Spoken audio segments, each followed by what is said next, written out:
بسم الله الرحمن الرحیم. السلام علیکم ګرانو قدرمنو عزتمنو زړه ته راتیرو زما د سترګو تورو او د زړه ټکورو ملګرو. امان الله ناصر دا وخت د دنیا تر ټولو په ګرمترینه علاقه سوی کې ستاسو په درانه خدمت کې حاضر دی او په دې هیله یو چې تاسو به ټوله روغ جوړ او خوشحاله یاسته. د نن په خپرونه کې به موږ تاسو ته د بلوچستان دوه ډېر لرغوني او تاریخي ښارونه مچ او ډاډر در ښکاره کوو. د دې سره سره په اسلام آباد کې یو ډیر سپیشل هوټل او په هغه هوټل کې ډیر سپیشل خوراکونه دي. د طاهر خان خروټي صاحب سره به موږ هلته ملاقات کوو. دا به هم د نن د خپرونې برخه وي.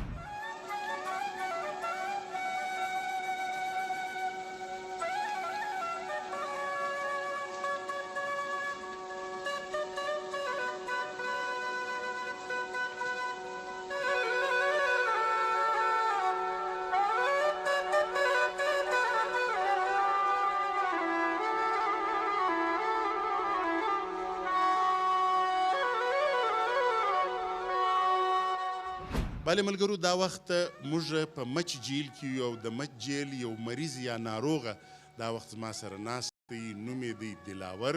د دلاور څخه اوله پوښتنه چې دلاوره دا د دلاورۍ کارونه ولیکه یې مړه چې د دلاورۍ کار نه وکړې نو هم وخت نه تېرېږي او دا د دلاورۍ کار چې دې وکړي او بیا اوس دلته ناست یې دلته ښه وخت تېرېږي یا دلې ډېر بد وخت تېرېږي او بل دا مریضي ګډه ده دا وبا ورته وایي د دې د وجې هم ګرده په تکلیف دی. نو تا خو ویل زه د مریضۍ څخه سره بیریږم نه په موږ خو مرضي هېڅ نه کوي نه مرضي خو چې بیخي دا وینې راکړي عامم شو په دې چې وایي د خیبره راغلی دی ورور ته دویم دا مرض موږ دی نه چې په بله خوا ولاړ سي هم نه پرېږدو. خیبر ټي وي ګورې؟ خیبر ګورم. زموږ پروګرامونه ګورې که چې نامې خیبره ده نو خیبر څنګه پرېږدي. ښه ته دا راته ووایه ته خو ډېر سم سړی ماشاءالله بابا دې هم ډېر سم سړی دی د ډېرې ښې فیملۍ سره ستا تعلق دی نو بیا داسې د یارانو دوستانو د وجې په دا کار اخته سوې که دې خپله وکړي؟ یا خپله مو وکړي. ښه خپله دې وکړي؟ خپله مو نو اوس څنګه محسوسوې چې مطلب چې کړی دې وایي که دې نه وایي کړی؟ یا خو دا یې نه شک شبات کې راوستلی ښه په شک و شبات شک کې راوستلی ښه ښه دلته چې دغسې نو ما اورېدلي دي وایي د ده ډېر ښه اواز دی ماشاءالله. اواز مې ښه دی نو د چا په اواز کې سندرې وایه؟ چې د هر چا اواز ووایه وایم. ښه نو اوس شروعات د چا څه کوو؟ اول چې ستا خوښ شي عبیدالله به درته ووایم. عبیدالله ده ازاره ځي. هغه جانان ربی خو کور خو نسته نبی چې زموږ له غمه بې ژړل پروردګار لره غني بادار لره یو شپه نبی ناز مردار پریشانی یې وړه سردار په زړه کې ډېر بیدار چې زموږ له غمه بې ژړل پروردګار لره غني بادار لره چو چو خو نسته سبحان خو کور خو نسته جانان چې زموږ له غمه بې ژړل پروردګار لره غني بادار لره. واه واه واه واه واه واه چې دغه سندرې دې ویلی اوس به څونه مشهوره وای په ټي وي کې؟ نو خو اوس به ګرڅه جیل کې نه وای او نو په ټي وي کې به را روان وای په ریډیو کې به را روان وای خلکو به دلاور جان د نازه درته ویلی لکه عبیدالله جان ته چې جان ویلی ما ته به دلاور جان ما دا اورېدلي دي وایي دغه د عیسی خیلوي هم ډېر ښه سندرې وایه که نه نو هغه راته ووایه به درته ووایم. دا سیپو فرمایش دی سیپ الله سنتری ہاتھ سے بن کے آلوگ ملا کرتے جن کے فطرت میں اڈسنا اڈسا کرتے روز گر جاتی ہے دیوار تیرے واسطے روز ہم موت کے سائے میں رہا کرتے ادھر زندگی کا جنازہ اٹھے گا ادھر زندگی ان کی دلہن بنے گی وہ پردے کے آگے میں پردے کے پیچھے نہ وہ آیا آگے نہ میں جاؤں پیچھے نہ میں جاؤں پیچھے، وہ آگے بڑھے گی تو میں پیچھے ہٹوں گا، تو دنیا ہنسے گی تو دنیا ہنسے گی، ازل سے محبت کی دشمن ہے دنیا، کئی دو دلوں کو ملنے نہ دے گی، ملنے نہ دے گی.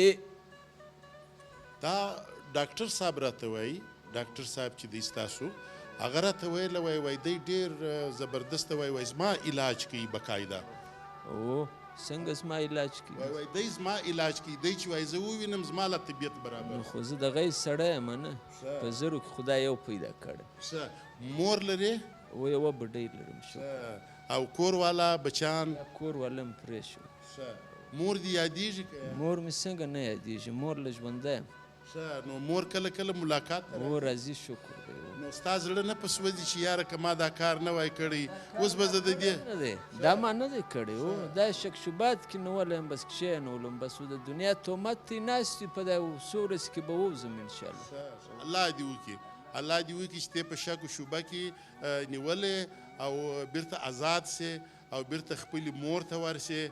نو موږ به ستا دپاره دعاګانې کوو، ته به زموږ دپاره دعاګانې. او بالکل. او چې راسې بس سي دا چې ټلویزیون ته راغلی خیبر ټي وي ته هلته به قرار ورته به تاله راځم. په خیبر ټي وي کې خپلې سندرې سره وایو انشاءالله که ژوند. بالکل او داسې کارونه چې په هغه باندې زما مور ځایریږي، زما پلار ځایریږي، خلک ځایریږي، هغو باندې به بیا داسې کارونه نه کوو. او ما ته داسې معلومیږي لکه دا د جیل خلک چې دي په دې خپلو سندرو باندې ګرده یاران دوستان جوړ کړي دي، ولې پر ګردو ډېر ګران یې او ته هم داسې ښه آزاد ګرځې. یا نو خو زه آزاد یم.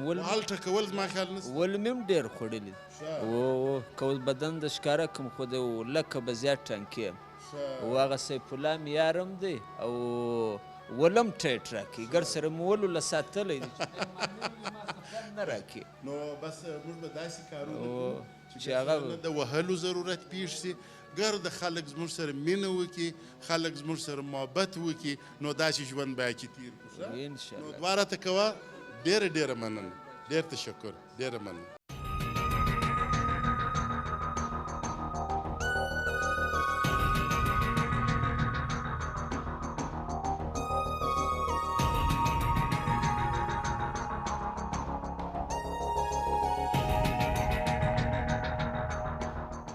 ملګرو دا وخت زه د ډاکټر سجاد حیدر صاحب بلوچ سره را روانم. ما دا د هسپتال ولیدی، ما ته داسې معلومیږي لکه هغه زموږ چې کوم اسپتالونه دي سرکاری در هغه دا ډېر ښه اسپتال دی. ڈاکٹر صاحب یہ بتائیں کہ یہاں پہ کون سے وارڈ ہے؟ آپ مختلف شعبے بنائے، جس طرح دل کا الگ وارڈ ہے، ٹی بی کا الگ، اس طرح کوئی سسٹم ہے؟ جی ہاں، اس طرح ہم لوگوں نے پہلے جنرل وارڈ ہے ہمارا 16 بیڈ ہے، 16 بیڈ کا.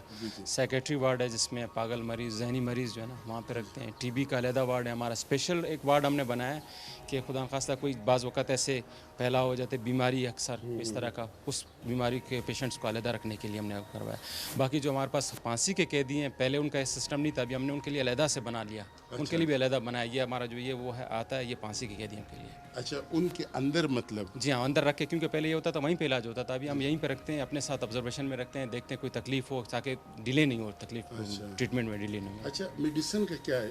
میڈیسن کا اللہ کا کرم ہے، کوئی 13 لاکھ کا ہمارا بجٹ ہے. سفیشینٹ تو ایز سچ نہیں ہے کیونکہ آپ کو پتہ ہے آج کل میڈیسن بھی مہنگے ہیں، تو کوشش کر رہے ہیں ہم لوگ اسی میں اپنے ضروریات پوری کر رہے ہیں. اور جو پی ڈیز ہمارے ڈیلی کے تقریباً کوئی 70-100 کے قریب ہمارے مریض ہم ڈیلی دیکھتے ہیں، جس میں ہمارے اسٹاف کے ممبرز بھی ہوتے ہیں اور وارڈ حضرات مریض، تو وہ کوشش کر رہے ہیں ہم لوگ مینیج کر رہے ہیں اسی جو ہمارا بجٹ ہے. درځئ ملګرو د دې هسپتال مختلفه واډونه او برخې تاسو ته د ښکاره کړو. راځئ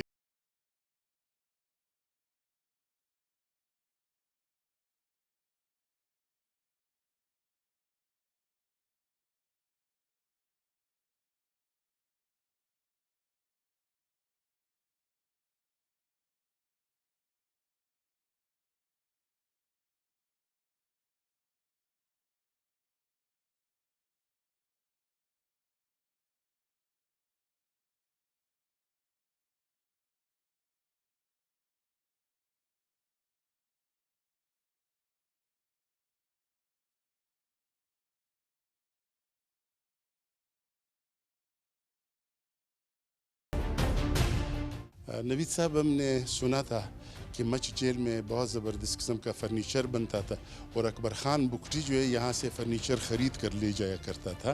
تو اب آپ کا یہ مشین بند کیوں پڑا ہوا ہے اور یہ لکڑیاں بھی تو ہے, مال مٹیریل بھی کب شروع کریں گے؟ میں انشاءاللہ ہم نے شروع ریسٹور کرایا ہے. میں نے پہلے بتایا تھا جیل رائڈس میں سب کچھ جل گیا تھا. یہ ابھی ریسٹور ہو گیا, انشاءاللہ فنکشن ہو جائے گا جولائی اگست میں انشاءاللہ. ہم اس کو ایزی چیئرز وغیرہ بنانا شروع کر دیں.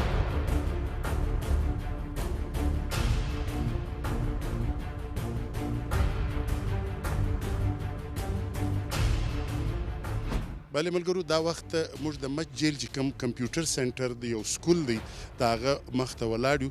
نو زه د نوید الیاس صاحب څخه درخواست کوم چې دی د دې سکول او د دې کمپیوټر روم په باره کې څه راته ووایي. جو کلاس روم میں ہمارے اسکول کلاس روم میں الٹریٹ پریزنرز آتے ہیں, وہ یہاں پہ پڑھنے کے لیے آتے ہیں, باقاعدہ کلاسز اٹینڈ کرتے ہیں اور لکھنا پڑھنا سیکھنے کے بعد جیسے ایگزام ہوتے ہیں وہ ایگزام دیتے ہیں. کمپیوٹر سیکشن دیکھا آپ نے, یہاں پہ 20 اسٹوڈنٹ ایٹ اے ٹائم ایڈمیشن لیتے ہیں. بنیادی کمپیوٹر کے جو کورسز ہیں, کمپیوٹر کے بارے میں انفارمیشن دینا, ورڈ ہے, ایکسل ہے, چھوٹے موٹے یہ ان کو سکھایا جاتا ہے. 6 مہینے کا کورس کرتے ہیں وہ. اور یہ ہمارا جو کمپیوٹر سینٹر ہے ٹریڈ ٹیکنیکل بورڈ بلوچستان سے رجسٹرڈ ہے. ان کا ایگزام پورا کرنے کے 6 مہینے کورس پورا کرنے کے بعد ایگزام کنڈکٹ ہوتا ہے اور پھر اسی اکارڈنگلی ان کو مارکس. اسکول کے بارے میں آپ نے بتایا تھا کہ وہ کچھ رعایت ملتا ہے وہاں پہ قیدی کو, یہ کمپیوٹر کا بھی ہے؟ جی بالکل, کمپیوٹر کے بھی جیسے میٹرک ایگزام پاس کرنے پہ معافی مل جاتی ہے, کمپیوٹر کے ایگزام کلیئر کرنے پر بھی اسی ریشو سے معافی دی جاتی ہے ود رسپیکٹ ٹو دیئر سینٹینس. جتنی سزا ہے اس کے حساب سے ان کو معافی دی جاتی ہے. تو قیدی کتنے دلچسپی لیتے ہیں اس کمپیوٹر میں؟ دلچسپی لیتے ہیں, ان کے لیے بالکل نئی چیز ہوتی ہے, تھوڑی ٹیکنیکل چیز بھی ہے, کبھی بنا رہے ہیں, کچھ سیکھ رہے ہیں, تو وہ کمپیوٹر میں دلچسپی لیتے ہیں. بہت شکریہ. چل سے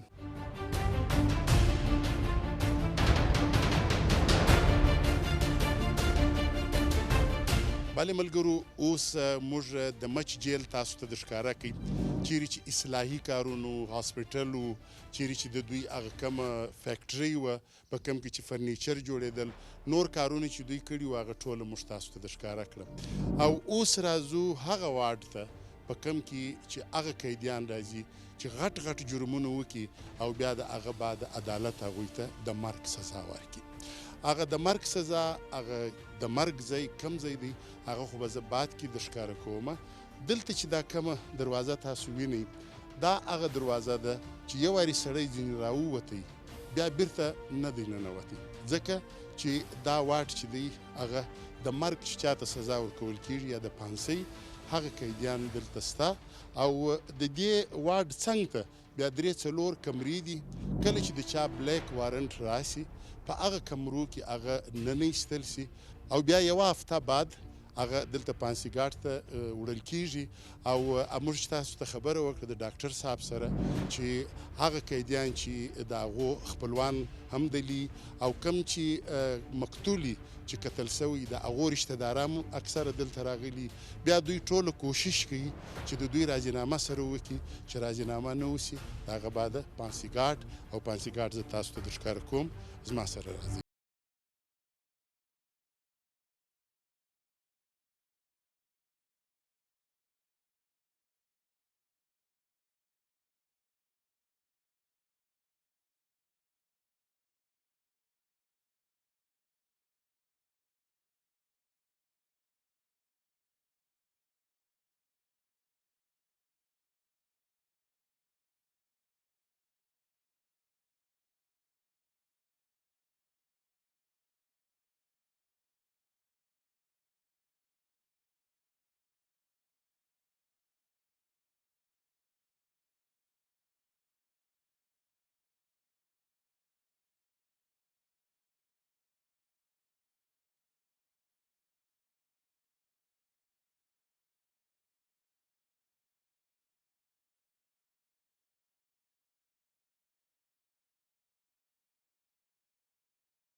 اس کے علاوہ نہیں ہو سکتی.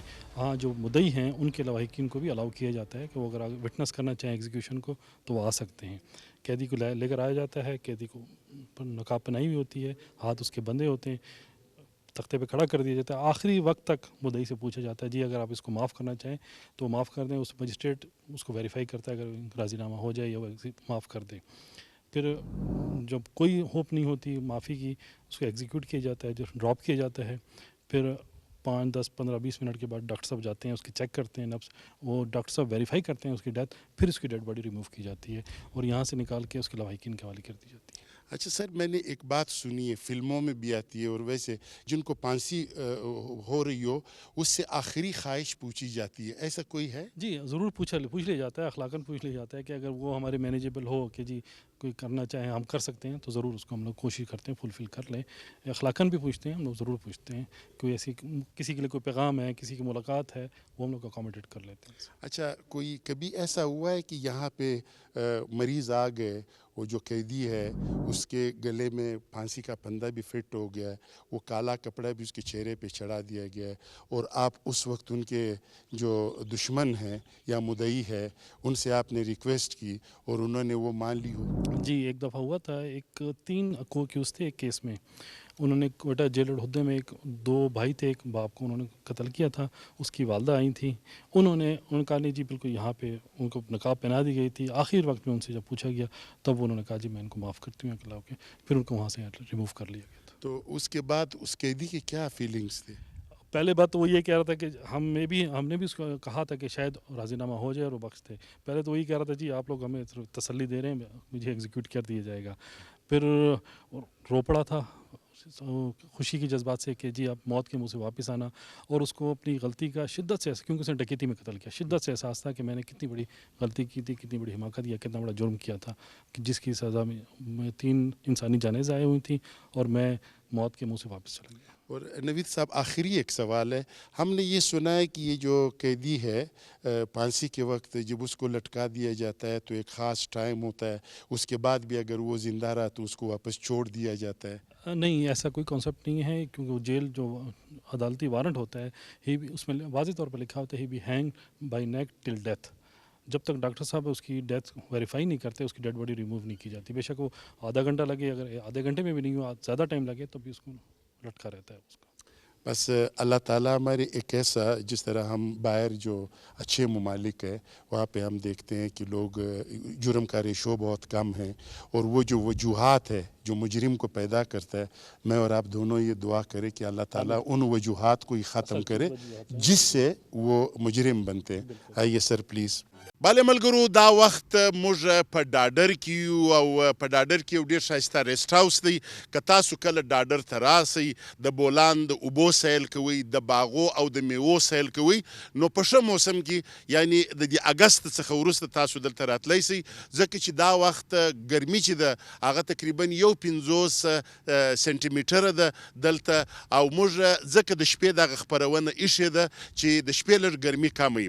زه ډېر مشکور یم د دې ځای د تحصیلدار نعمت ترین صاحب او د حبیب ناصر صاحب چې د دې ځای اسسټنټ کمیشنر دی، او په خاص ډول باندې زه د مراد کاسي صاحب چې د دې ځای ډیپټي کمیشنر دی د هغوی ډېر شکرګزاره یم چې هغوی زموږ سره په دې خپرونه کې ډېر تعاون وکړي. او ملګرو چې خپرونه هغه د بولان سرنګونه او د مچ جیل وي او ورسره دا سیلونه او سفرونه هغه خو ډېر دی پر خپل ځای باندې صحیح دی، مګر که په خپرونه کې سندره نه وي او غزل نه وي او ढोलक نه وي او باجا نه وي او د باجې سره زموږ یو ډېر زبردست سندرغاړی دی د دې علاقې چې نوم یې دی، آپ اپنا نام بتائیں. شاہ علی خان. شاہ علی خان، ماشاء اللہ ماشاء اللہ. شاہ علی خان صاحب کتنے عرصے سے آپ گانے گا رہے ہو؟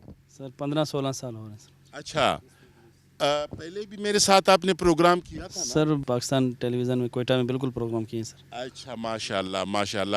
تو کن زبانوں میں آپ گانے گاتے ہو؟ سر تقریباً جتنے بھی پاکستان میں زبان بولے جاتے ہیں کوشش ہے کہ سب میں ہم گا لیتے ہیں. لیکن مطلب صحیح گا؟ سوا انشاءاللہ سب گا لیتے ہیں. نہیں، میں جو آپ کو دیکھ رہا ہوں کہ آپ جب سندھی میں گاتے ہو، جب آپ براوی میں گا سکتے ہو، جب آپ بلوچی میں گا سکتے ہو، جب پشتو میں گا سکتے ہو، اردو پنجابی میں گا سکتے ہو، گا لیتے ہیں بالکل بالکل گا لیتے ہیں. تو انشاءاللہ انگلش بھی کوئی مشکل زبان نہیں ہے. کوشش کریں تو وہ بھی گا لیں گے انشاءاللہ. انشاءاللہ انشاءاللہ. آپ کو خود غزلیں پسند ہے یا فوک گانے آپ گاتے ہو؟ سر ہم لوگ کا جو سسٹم ہے فوک گانے کا ہے. अच्छा बलोची में फ़ोक हो या सिंधी में फ़ोक हो या पंजाबी में फ़ोक हो, अक्सर फ़ोक, क्योंकि हम स्टेट सिंगर हैं, शादियों के जो प्रोग्राम होते हैं उनमें अक्सर फ़ोक सुना जाता है। अगर कोई गज़ल का कोई सिस्टम हो जाए तो सुनने वाले लोग हों तो गज़ल भी गा लेते हैं।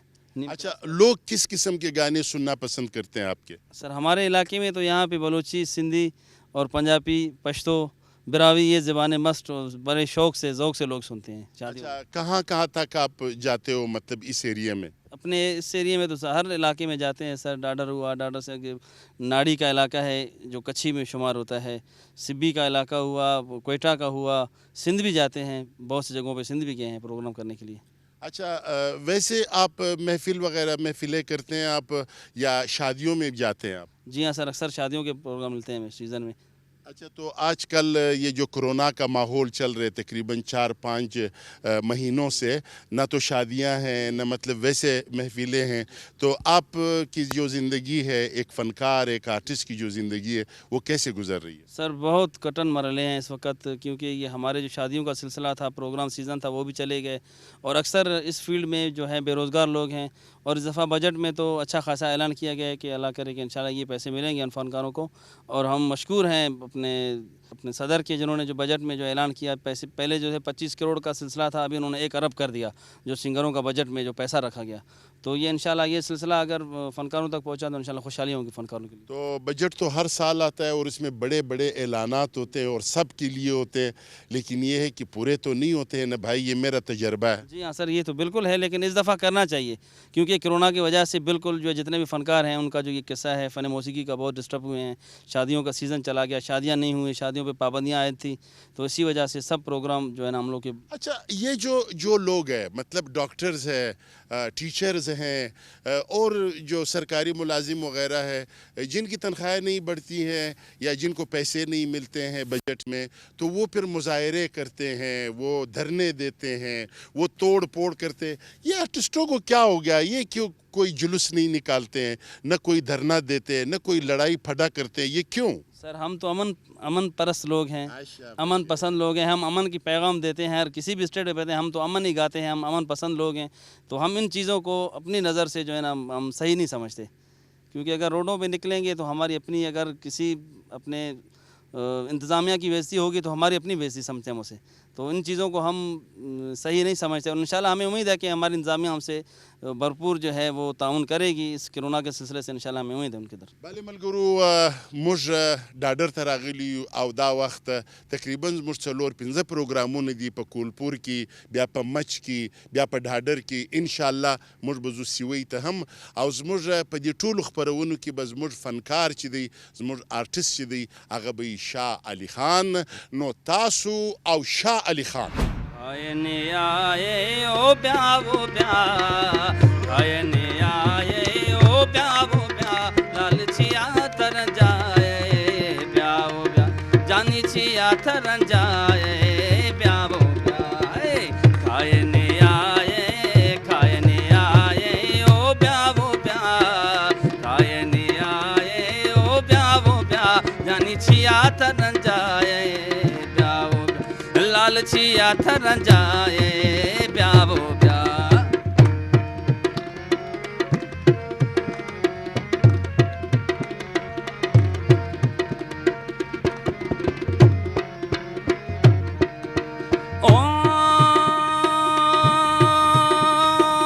برد سلام بیا وہ بیا، متھے اولیے غلام بیا وہ بیا، او برد سلام بیا وہ بیا، متھے اولیے غلام بیا وہ بیا، کھائے آئے او بیا وہ بیا، جانی چیا ترن جائے بیا وہ لال چیا ترن جائے بیا وہ بیا۔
लालचिया तरन जाए ब्याह वो ब्याह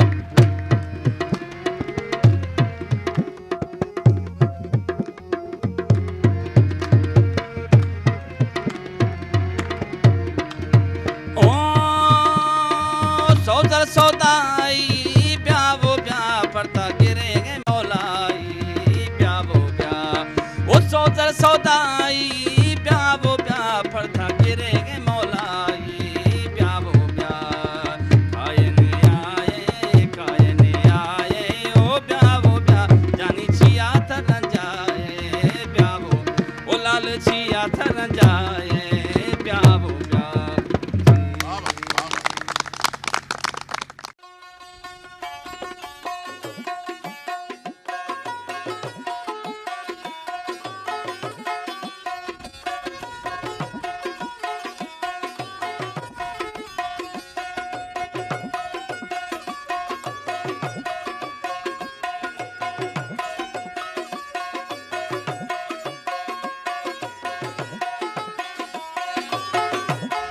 ملګرو دا وخت موږ په ډاډر کې یو او په ډاډر کې یو دکان دی چې دا تقریبا وایي تر 100 کاله هم زوړ دی او د دې دکان چې دا وخت مالک دی که نه د هغه نوم دی هزار خان نو ګورئ چې نوم یې هزار خان دی نوټونه د 500 دي د 500 دي که د 100 دي نو اول به موږ د ده څخه دا پوښتنه وکړو هزار خان بھائی کتنے عرصے سے یہ کام کر رہے ہیں یہ سر ہم 5 سال سے 5 سال سے اس سے پہلے اس دکان میں کون تھے پہلے سر وہ بہت ہندو تھے نا ہاں ہندو تھے سر یہ انہی کا دکان ہے ہندوؤں کا تو آپ نے ابھی کرائے پہ لیا ہے نہیں سر کرائے تھے نہیں بس ایسے ایسے ہی بیٹھے ہوئے ہو تو کیا نام ہے یہ چائے آپ نے کیوں شروع کیا ڈاڈر میں تو پکوڑے زبردست بکتے ہیں چائے سر بس اس لیے کہ آپ کو مطلب یہ کام آتا ہے آپ کو ہاں سر ہاں تو لوگ آپ کی چائے پسند کرتے ہیں پسند کرتے ہیں ادھر کوئی اور ہوٹل نہیں ہے کیوں آپ سے ڈرتے ہیں کیا نہیں سر ادھر کاروبار نہیں ہے اچھا کاروبار نہیں ہے کتنی چائے نکے بکتی ہے روزانہ کیا بکتی ہے سارا دودھ بیچتے ہیں سر اچھا دودھ بیچتے ہو ہاں سر اچھا دودھ پتی دودھ پر اچھا تو آپ میرے خیال میں چائے نہیں پیتے ہو آپ کا چہرے کو دیکھ کے ایسا ہم کہوا پیتا ہے ہاں اچھا آپ کہوا پیتے ہو اسی لیے کہوے کی طرح ہو گئے ہو نا اچھا تو آپ کا فیملی گھر ہی ادھر ہی ہے ہاں سر ہاں کتنے عرصے سے 5 سال سے 5 سال سے سر اچھا اچھا شادی ہوئی ہے نہیں سر شادی نہیں ہے کیوں یار شادی نہیں ہے سر شادی کرو آپ کا صحت برابر ہو جائے گا میرے بھائی یہ جو ہے نا یہ میں آپ کو مشورہ دے رہا ہوں قیمتی شادی کرو طبیعت آپ کا برابر ہو جائے گا چہرہ آپ کا سفید ہو جائے گا ہاں یہ گرم مرم پریشانیاں نکل جاتی ہیں نا شادی کے بعد تو بندہ جو ہے نا بالکل وائٹ ہو جاتا ہے برائٹ ہو جاتا ہے ہاں اچھا یہ آپ کے پاس یہاں ڈاڈر کے لوگ آتے ہیں میں نے سنا ہے کہ آپ کی چائے بڑی مشہور ہے سبی سے بھی لوگ آتے ہیں اچھا ہاں سبھی سے بھی آتے ہیں اچھا بالکل مطلب ڈنمارک سے تو نہیں آتے ہیں نا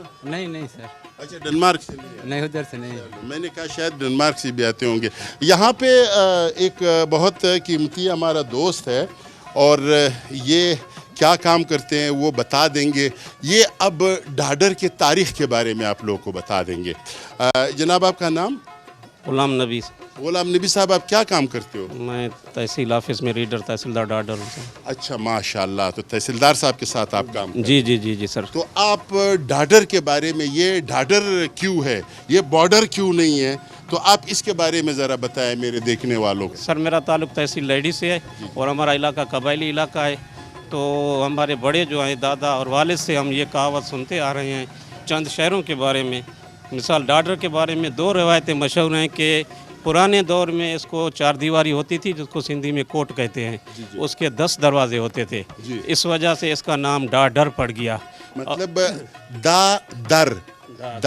یعنی 10 اور در جو ہے نا دروازے کو کہتے ہیں فارسی کا یہ لفظ ہے جی ہاں سر اور دوسری روایت یہ ہے کہ راجہ نند جو بہت ہی پرانے صدیوں سے پہلے یہاں پر حکمران ہوا کرتا تھا جس کی سلطنت بلوچستان اور سندھ میں تھی تو اس کی چند بیٹیاں تھیں 5-6 بیٹیاں بتائی جاتی ہیں کہ جنہوں نے اپنی بیٹیوں پر سلطنتیں تقسیم کی تو اسی وجہ سے سیوی کا لفظ اس کی بیٹی کا نام تھا سیوی آ گیا ڈاڈر اس کی بیٹی کا نام تھا اس کی بیٹی کے نام پر سلطنت آ گئی بھاگ آ گیا جیسے بھاگ اس کی بیٹی کا نام تھا گنداوا سے مشہور ہو گیا اس کی بیٹی کا نام تھا اسی وجہ سے یہ بھی 2 روایتیں روایتیں مشہور ہیں کہ ڈاڈر کے بارے میں کہ راجہ نند کی بیٹیوں کے نام سے ہیں اور دہ در کوٹ کی وجہ سے بھی اس کو ڈاڈر کہا جاتا ہے. بھائی یہ دادر ہو یا ان کی بیٹی کا نام ہو، بس مجھے ایک نیا یار مل گیا اور جس کا نام ہے اظہر خان. اظہر خان زندہ باد.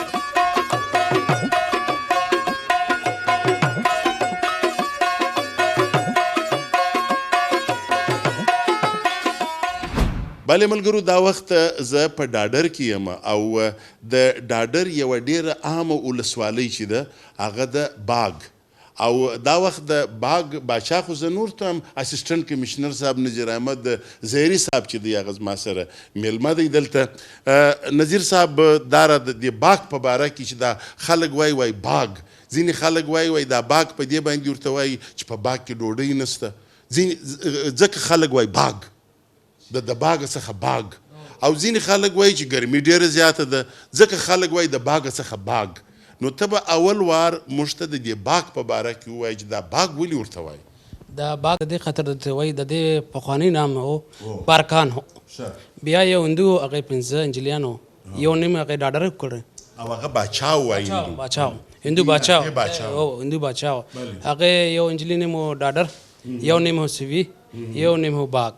باغ معنی بختور، بخت والا.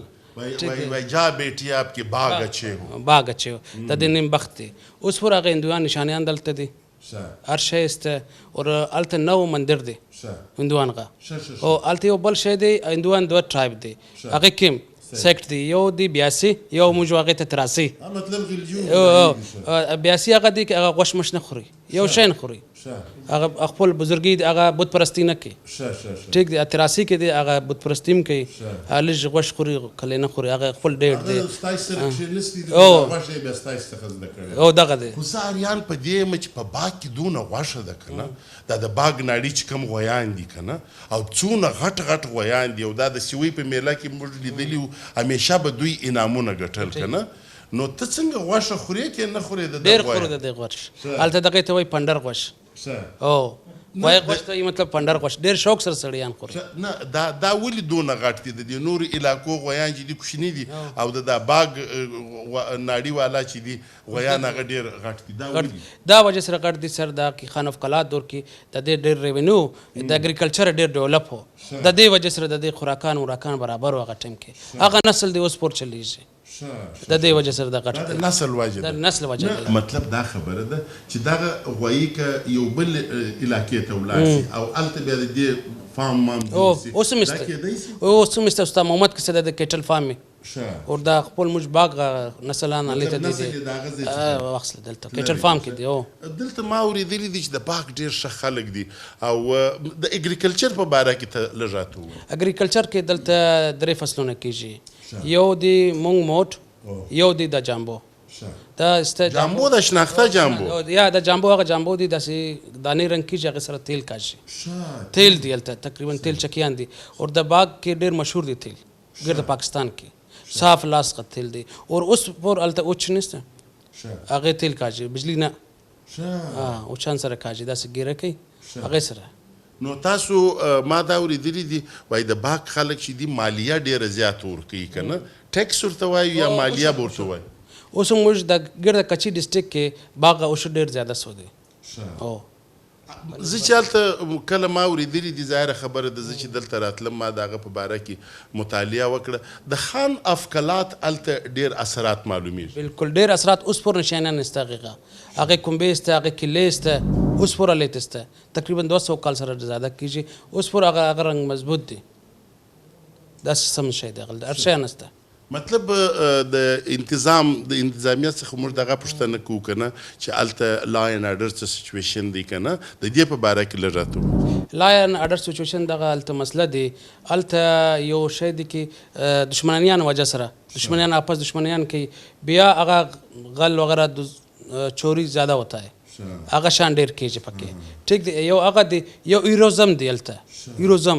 اوس موږ وایو موږ کوچنیان سبق وایي سی ایس ایس افیسر کېږي ډي سي جوړېږي، هغه ځای هلکان دا سوچي چې موږ غل جوړو غل جوړ ډاکو جوړېږي موږ نمت کېږي موږ سره هر څوک بیریږي میر معتبران ګرده بیریږي هلته دا د وجه دی لیکن اوس شکر دی لیویز وجه سره لیویز فورس او پولیس وجه سره ډېر کنټرول شوی دی یو شی هم نشته اوس ماشاءالله کله ناګهاني یو واقعه کېږي یا نه کېږي مطلب کله کله زه چمن ته ولاړم که نه په چمن کې موږ پروګرام کوئ نو هلته خلکو دا ویله وایي زموږ ذریعه معاش چې دی صرف دا بارډر دی نه دلته فیکټري شته نه دلته میل شته نه دلته یو بل دا رقم سچویشن دی چې موږ په هغه باندې مزدوري وکړو یا خواري وکړو خواري او مزدوري خو هم نشته که نه نو هغه وایي موږ د دې حکومت څخه صرف دغه یو غوښتنه کوو چې دی موږ ته دغه مشوره راکړي چې زه یو 3 وچې ډوډۍ د ورځې څنګه رانیسم او خپل کور ته یوسم نو د دې غلا دا وجه خو نه ده د بېروزګاري نه دی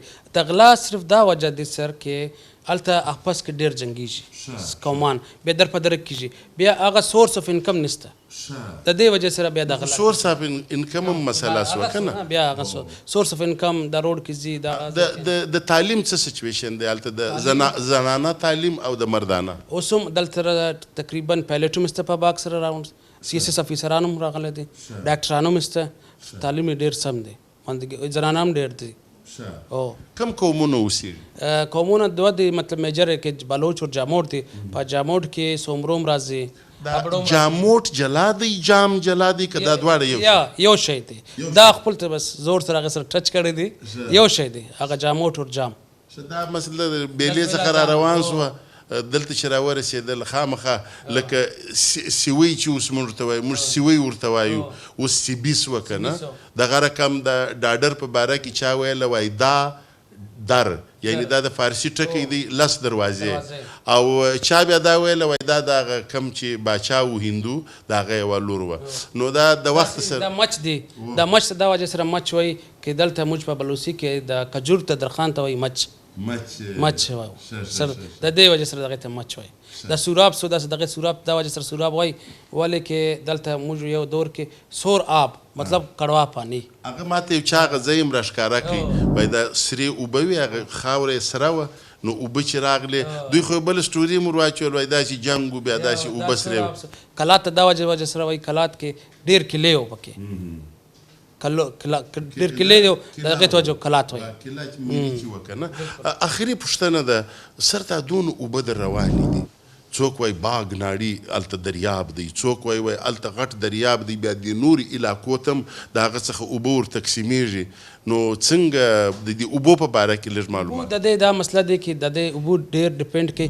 مونسون بارشان کې افغانستان به هم دلته راځي ژوب اوبه هم دلته راځي د بارانان اوبو اور اگر د اوبو ډېر سو نه د منچر جھیل پور ځي د اوبو آبادی کې منچر جھیل پټفیټر کنداوا د ګرد علاقه ته آباد کړي دا او اگر اوبه وسو د دون آبادی کېږي ستا سوچ دی نظیر احمد زیري صاحب ډېره مننه ډېر تشکر چې تا موږ ته وخت راکړئ باغ ته انشاءالله موږ درځو د اګست څخه بعد چې هلته موسم هم برابر سي او غویان هم ښه غټ سوي او اوبه هم ښه ډېرې سوي او فصلونه هم ټوله پاخه سوي نو چې بیا درسو څه شي به راپخی یار اول ستا پاره تاکې د غوښ کوې غویان دا کوو بیا انشاءالله هلته بلوڅي غویي څخه روش جوړی غویي سره یو هغه بریاني جوړو کډۍ کباب سبزي جوړو کډۍ کباب جوړیږي یا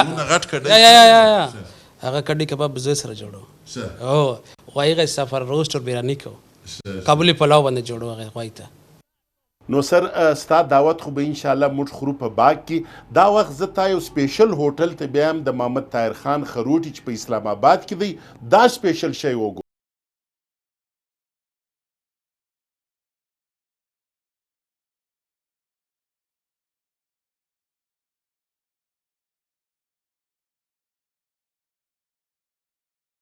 د عربي کنټري ده دې ته بسبوسه وایي او دا دې ته هم بکلاوه وایي دا څو قسمه د بکلاوه خو دې ته خاص بسبوسه وایي صاحب ته زما خیال د عربیانو سره بیخي ډېر اوسېدلی بلکل ما په عرب کنټري کې ډېر وخت تېر کړی د عرب ممالکو کې خاص سعودي عرب کې او په دوبۍ کې بس چې ومې کتل پاکستان کې دې شي کمي وه نو دا شی موږ سټارټ د عربي خوراکو کمي بلکل د عربي خوراکو کمي وه موږ ولې د عربي خوراکو د عربو او زموږ د خوراک څه فرق ډېر لوی فرق یې څه شي د موږ د خاص د پښتانه قوم د پښتنو او د عربو په خوراک کې په غوښه خوراک او په پخلي کې ډېر زیات فرق نشته یا ډېر زیات فرق نشته لکه مندي چې هغه ورته وایي هغه مندي هم شته باربیکي په دوی کې هم شته او په موږ کې هم شته د عربیانو تقریبا بس دوی مسالې نه کاروي یوازې دوی هم پر مځکه باندې کښېني او موږ دوی هم د لبنانیانو هم د ځمکې کلچر ده خو ډېر زیات نه مهمان نوازي څنګه دل مهمان نوازي په عربو کې په سعودیانو کې یا په میډل ایسټ کې ډېره زیاته ده لکه د پښتنو په شان باندې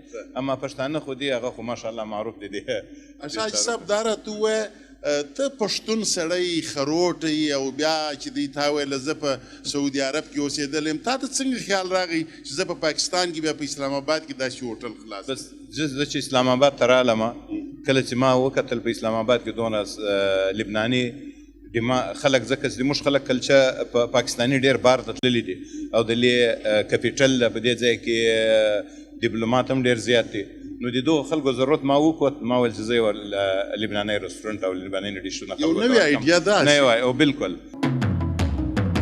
لبنه ورته وایي چې د مستو نه جوړېږي دا به غنوش ته او دا زیتون دي دا خو د تعارف د ټماټر وغیره دا دی دا یو سلټ ده دې ته فتوش وایي د دې ټولو نه دا جوړېږي بیا فتوش بیا به انشاءالله تاسو ته په دسترخوان باندې وښیو دې کې موږ تیار پسونه پخوو دا خو نیم نیم دي خو دې کې مکمل هم پسونه پخېږي لکه اکوټ کډي کباب ورته وایي کډي کباب اون په دې اون کې موږ پخوو ایټالین اون کې په ایټالین طریقه سره دا زیتون تیل دی او دې د انار دې ته د انار چلکې جوړېږي دا ټیسټ ورکوي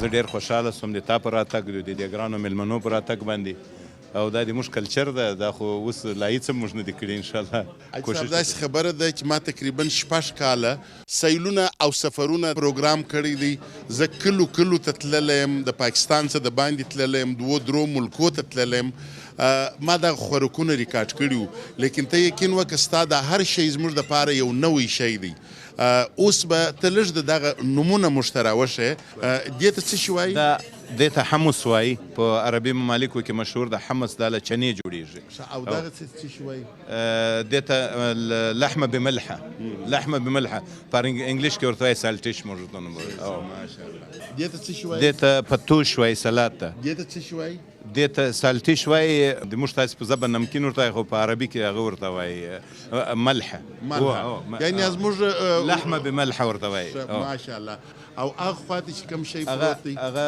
د غټ هغسې پروت ده هغه ته او دا د عربي رواج کبسه ورته وایي او دا خو مکس باربیکي دی مقصد په عربي کې ورته وایي مشکل کباب دا باربیکیو دی او دا باربیکیو په دې سپټي کې ولې دننه پیچي دا د دې سبب باندې چې دا ګرم هم پاته سي او دا د دې کلچر ده د عربو کلچر ده په همدغه شي کې مړۍ کې ورکوي او برسېرو باندې او دا ګارلیک دی ګارلیک سوس دا خو نو خپلې هګۍ او خپلې هګۍ دي او دا ماشاءالله دا بریډ ده او بالکل بریډ دی او بالکل نو اوس که ستا اجازت وي او بس اتې شروع کړئ تاسو نو علم راوله please one short message for Pakistani people.